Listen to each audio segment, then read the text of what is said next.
And it's also very much worth thinking about with regards to setting up your life in general. It's like, if you concentrate solely on your career, you can get a long way in your career. And I would say that that's a strategy that a minority of men preferentially do. That's all they do. They work like 70, 80 hours a week. They go flat out on their career. They're staking everything on the small probability of exceptional status in a narrow domain.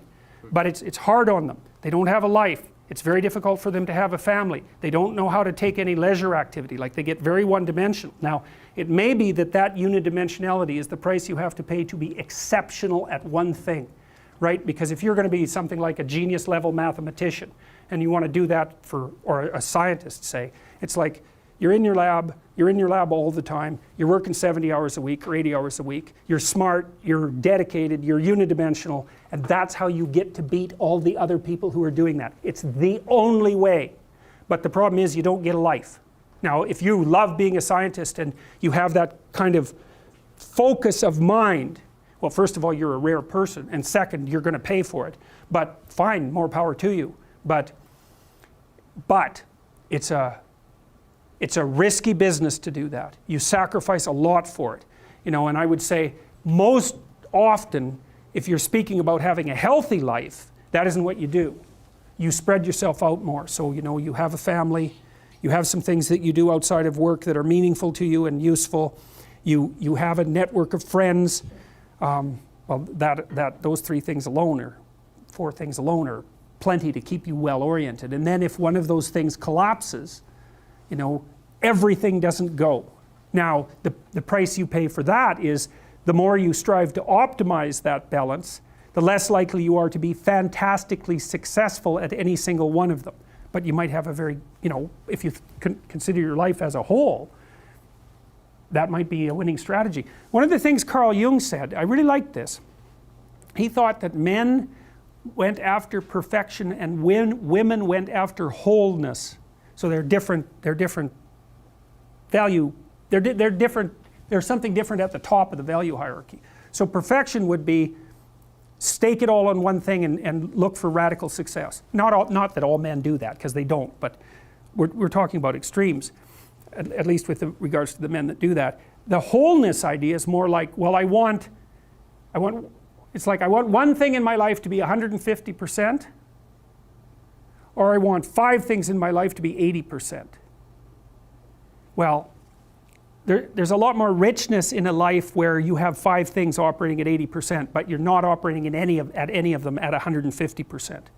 So, and I really believe this because I've watched men and women go through their careers now for a long period of time, and one of the things that, there's lots of things that produce this, but one of the things that I've noticed is that mostly women in their 30s bail out of unidimensional careers. They won't do them. They won't put in the 80 hours a week that they would have to put in order to dominate that particular area. And it isn't, the reason that they won't do it is because they decide it's not worth it. And no wonder, because why would that be worth it? You have to ask yourself that. It's like, well, you want to be an outstanding scientist. It's like, okay, really, that's what you want, because that means that's what you do. Because you're competing with other people, you know, they're smart, they're hardworking, and if you want to be at the top, you have to be smarter and work harder than any of them. And working hard means working long hours. I mean, it also means working diligently, but in the final analysis, it's also an additive issue. If I'm smart and hardworking and I can crank out for 70 hours a week, and you do it for 30, it's like, in 2 years, I'm so far ahead of you, you will never ever catch up. So, anyways.